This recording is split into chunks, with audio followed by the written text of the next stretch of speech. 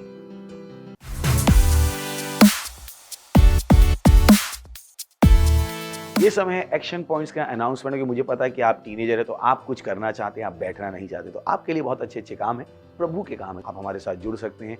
टीवो clubs हमारे चलते हैं, पता कीजिए आप कैसे टीवी क्लब के एक पार्ट बन सकते हैं। अगर आप हमसे दूर हैं तो आप ऑनलाइन भी हमसे जुड़ सकते हैं। अगर सोशल मीडिया में आपका इंटरेस्ट है, आप कुछ करना चाहते हैं सोशल मीडिया में, हमारी सोशल मीडिया टीम है, अपनी डिटेल्स यहाँ पर हमें दे सकते हैं।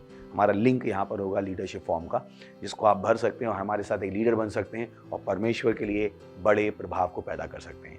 Thank you very much, God bless you. इससे पहले कि हम जाएं, चलिए हम अनुग्रह को शेयर करेंगे। परमपिता का प्रेम, यीशु मसीह का अनुग्रह और पवित्र आत्मा की सहभागिता हमारे साथ सदा के लिए बनी रहेगी, यीशु मसीह के नाम में, आमीन। Thank you, God bless you, I love you all.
Bible कहती है, इसलिए तुम जाओ और सारे देशों को सिखाओ और उन्हें पिता और पुत्र और पवित्र आत्मा के नाम में बपतिस्मा दो और उन्हें सब बातें जो मैंने तुम्हें आज्ञा दी है मानना सिखाओ। और देखो, मैं जगत के अंत तक सदा तुम्हारे साथ हूँ। भारत की कुल जनसंख्या 136 करोड़ से भी अधिक है, जहाँ पर 447 से भी अधिक बोली जाने वाली भाषाएं हैं।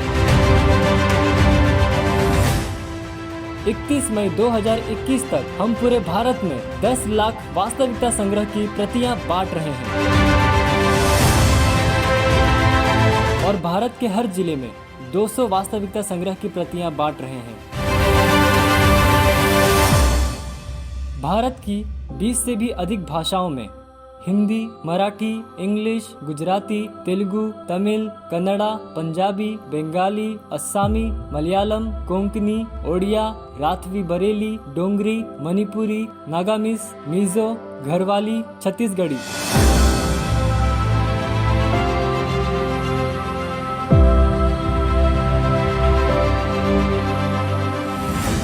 भारत में 42 करोड़ से भी अधिक टीनेजर्स और 16 करोड़ से भी अधिक बच्चे हैं। हम भारत के हर टीन्स और हर बच्चों के पास पहुंच रहे हैं हमारे टीवो और अर्ली रीडर्स के साथ, और हम 5000 टीवो और 10,000 अर्ली रीडर्स हर महीने बांट रहे हैं हिंदी और इंग्लिश भाषा में। हम तैयार कर रहे हैं 5000 नए पार्टनर्स 31 मई 2021 तक 200 कॉपीज के साथ, और हम तैयार कर रहे हैं 300 पार्टनर्स हर महीने 300 भाषाओं के लिए 5000 रुपए की पार्टनरशिप के साथ। आज ही एक पार्टनर बन जाइए वास्तविकता संग्रह, टीवो और अर्ली रीडर्स के साथ में। आप पार्टनरशिप कर सकते हैं 10 कॉपीज, 20 कॉपीज, 50 कॉपीज, 100 कॉपीज और 1000 से भी ज्यादा कॉपीज के साथ। अधिक जानकारी के लिए संपर्क करें।